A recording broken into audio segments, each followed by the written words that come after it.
قدام منستر إثيوبيا أبي أحمد بسلوس ثلاث لكاتيت أب أخيبا بارلمان هاجرو أبزوس محمدرة ومنغ إيرتران إثيوبيان متفنان نزفت أرى قدايا ملكيتو أو تمجمرتها بس مراز التلاخة شموز التراقح منستر قدايات وصاي إثيوبيا نبر قدو أندرغاتشو نتي بأبي أحمد زتوهاب مغلصي وصو حاسوتي قبل قبر ملسيه بلو قدو أندرغاتشو نمغلص أبي أحمد ملكيتو بمنقدم محبراو قصات إنترنتيو قبر ملسيه بزلو أبت قبر ملسخانا أبي أحمد حاسوس زتبقى مخانه بمملكات أب كم زي أمثلة زتعدمو ناي حاسوس زبلا مسكرنت كم زي ساتفن اتز مسكرو زخلك اتزفلت حق طراي مخانن قليص لا اتي بمنستر وصاي قدايات إثيوبيا نبر قدو أندرغاتشو كم ستتصحف زملكت محبرهم الرخبيتات تزرقي حزلو بعد ثلاثة قص دبدابة زوان بوزح زرارة خويني يزركب اتز تزرقح دبدابة قدو أندرغاتشو ناتو مخانو بكم بي بي سي أمثلة مع كنا زينا تحتيتو الرقاقيت وزلو خوينو أبت دبدابة دمان نتي أبوان كينات تقراي زنبرا كونتات منقست بفلاي كأبا علو اتقدم منيستر حزبي كالوت كلات بحافشا زنبرا مقرائيا زرزيرو لا نيرتراه زتلا أخلو قداي آمل كتون ات منيستر قدايات وصاي نبر أبزوس فورو حابريتا نبيرترا خيدو مس بريزدنت سياس كم ستراخب بمتقاس اتز تزارو اللو قداي جن كم تقدم منيستر أبي زبالو كونتات حزب تقراي اتحساسيبو كم زي كون حابيرو يخون بر أبي أحمد أبز حلفان اي بارلاما وعلقو أب كينات تقراي بسراويت إرترا استفصم قتلة عنوة زبالو اتحساسيبو نقدو أندرغاتشو نبيرترا كم زل أخوي حابيرو زنبرا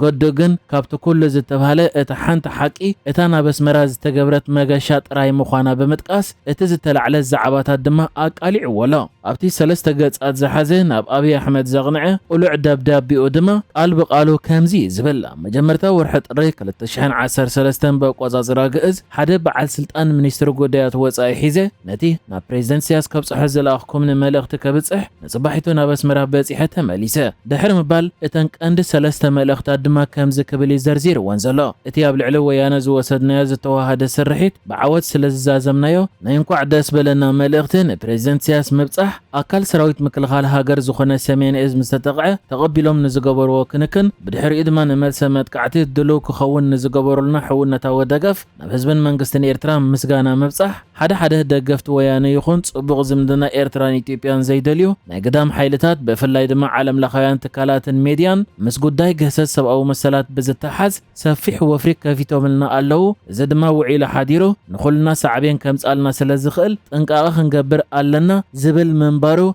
قدو اندرغاتشو اقميط لا እዚ መልእኽቲ አብይ ሒዙ ናብ ኤርትራ ዝበጽሕን መሲሲያስ ተራኺቡ ዝተመለሰን ገዶ ኣንደርጋቸው ካብ ሲያስ ድማ ከምዚ ዝብል ደብዳቤ ከም ዝተዋሃበዩ ኣብ ጽሑፍ ኣቐሚጡ ዘሎ እቲ ደብዳቤ ቃል በቃሉ ኣብ ጉዳይ ገሰት ሰብኣዊ መሰላት ዘመልከት ዝቐርብ ዘሎ ወፍሪ ብወገና ንታሕተወት መምርሒታት ዘድሊ ጥንቃቐ ክግበር ብዝተረፈ ኣነን ኣብይን ብዝተሰማዕነዮ መሰረት ገና ብዙሕ ዝስራሕ ዕማም ኣለና ዝብል ምላሽ ከም ዝረኸበ ክጠቅስ እንከሎ ብዛዕባ እቲ ዝተረፈ ዝበሎ ስራሓት ግን ዝኾነ ኣፍልጦ ከም ዘይብሉ ገዱ ኣንደርጋቸው ገሊጹ ኣሎ በጀካዚ ንኤርትራ ኣብ ዝነቕለሉ ዝነበረ እዋን ገዱ ማሕበረሰብ ዓለም ዝሓተና ዘሎ ኢሉ ዝጠቐሶ ንምውፃእ ሰራዊት ኤርትራ ካብ ኢትዮጵያ ዝምልከት ከም ተወሳኺ መልእኽቲ ከማላእ ንኣብይ ሓቲትዎ ከም ዝነበረ ጠቒሱ ኣሎ እንተኾነ ኣብይ ኣሕመድ ብዛዕባ እዚ ጉዳይ ፍጹም ክለዓል ከም ዘይብሉ ከም ዘተሓሳሰቦ እውን ጽሒፉ ኣሎ ገዱ ኣንደርጋቸው ኣብ ደብዳቤኡ ቀጺሉ ነቲ ቀዳማይ ሚኒስትር ኣብይ ኣሕመድ ኣብ ውዕሎ ፓርላማኡ ካብ ቀንዲ ኣጀንዳኡ ዝነበረ ሰራዊት ኤርትራ ኣመልኪቱ ዘስፈሮ ትሕዝቶ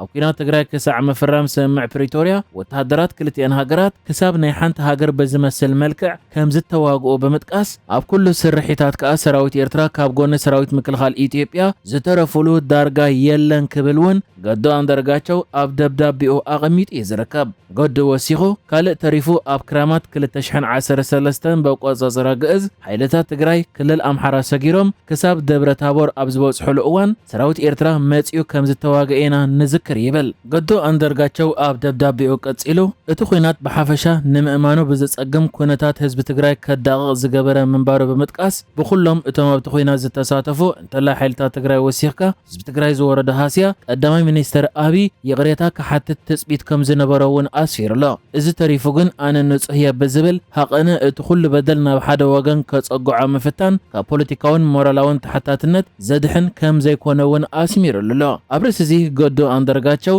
ሓቂ ንምዝራብ ኣብቲ ኩናት ህዝቢ ትግራይ ወገነ ኢሉ ኣብ ጎኑ ዝቆመ ህዝቢ ይኹን መንግስቲ ኣይነበሮን ብምባል እውን በቲ ዝተፈጥረ ኩነታት ሕማቅ ከም ዝስምዖ أسفيرلو نتي أبلع الحزب تግራይ ዝወረደ በደል ኣመልኪቱ ኸኣ ኣብ ዘስፈሮ ትሕዝቶ ደብዳቤኡ ገዱ ኣንዳርጋቸው በቲ ኣብልዕ ሰሜን እዝ ዝተገብረ መጥቃዕትን ዝሰዕበ ኩነታትን ሃንደበት ኮይንዎ ብዘይ ረዳኢ ተነፂሉ ኣብ ዝነበረሉ ኩነታት ኢሉ ብምጥቃስ ድሕሪ 3 ሰሙን ናይቲ ውግእ ምስ ምትሓዝ ከተማ መቐለ ምስ ኣብይ ዝነበሮ ዝርብ ጠቒሱሎ ኣብቲ ንምትሓዝ እታ ከተማ ንምፅምባል ኣመልኪቱ ድሕሪ ዝገበርዎ ናይ በይኖም ርክብ ንኣጠማምታ እቲ ቀዳማይ ሚኒስተር ኣብ ልዕሊ እቲ ዝወረዶ በደላት ተሓሳሲብን ናብ ኤርትራ ልኡኽ ሰዲደ ዝብሎ ህዝቢ ትግራይ ዘነጽር ዝበሎ ዘረባ ኣቐሚጡሎ ገዱ ኣንዳርጋቸው ከም ዝብሎ ድማ ቅድሚ ምስ ኣብይ ብውልቆ ምርኻቡ ኣብ ዝተገብረ ሓፈሻዊ ኣኼባ ኣብይ ኣሕመድ ስርዓት ኣልቦነት ከይሰፍን ሰራዊት ብዓወት ሰኺሩ ናብ ሕነ ምፍዳይ ከይኣቱ ሲቪላዊ ምምሕዳር ብቆልጦፍ ክቐውም ህዝቢ በደል ዝወርዶ እንተኾይኑ ድማ ሕወሓት ክናፍቕን እዚ ድማ ንዕኦም ክሐይልን እዩ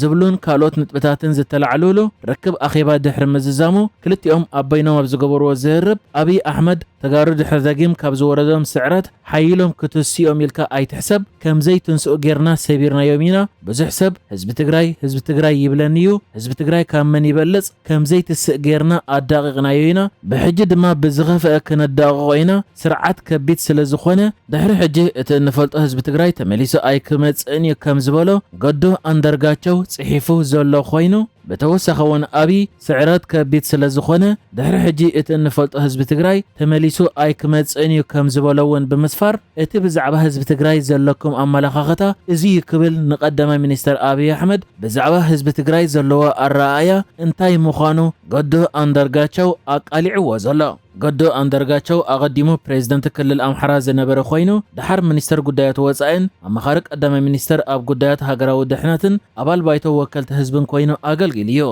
ሓደ ግዜ ኣብ ባይቶ መንግስቲ ሽግራት ፖለቲካዊ ፍታሕ ኣብ ክንዲ ምምጻእ ባዕሉ ፖለቲካዊ ሽግር ይፈጥርን ብወታደራዊ ሓይሊ ድማ ክፈትሕ ይፍትንን ኣሎ ክብል ነቲ ቀዳማይ ሚኒስተር በዲህዎ ምንባሩ ይዝከር እቲ ኣብ ፈለማ ሕዳር 2020 ዝተወልዐ ኩናት ትግራይ ኣብ ክልል ሞት ሰፊሕ ምፍንቓል ስደትን ምግሃዝ ሰብኣዊ መሰላት كم زسعبه يفلات مودة 2022 كلته كاب عند تواجهات حيلتات مالت فدرالو منجست إثيوبيان عند بوليتيكاو ودبنا يتخلل زخون حوحاتن سمع سلام مسفرميو اتكوينات زت زازمه انتخونه نتهيوت اما ايت اشحز قذف كوينات دوزه بلا وعل بريتوريا مستفرمه نوح كي صنحه مرحت حوحات كلته تمقيلهم نحد حدم ككاسسو صنيحم አለው እቲ ወጥረን ኩናትን ድማ ገና ኣይሃደን ኣሎ ጥራይ ዘይኮነ ኣብዘ ሓለፈ ቀረባ መዓልታቱን ብወገን ጸለምቲ መንጎ ሓይልታት ትግራይን ፌደራልን ንሓፂር እዋን ዝጸንሐ ግጭት ተላዒሉ ነይሩ ብዛዕባ እዚ ሕጂ ገዱ ኣንዳርጋቸው ኣቃሊዕዎ ዘሎን ኣብይ ኣሕመድ ድማ ህዝቢ ትግራይ ንኸዳቕቕ ዕላማ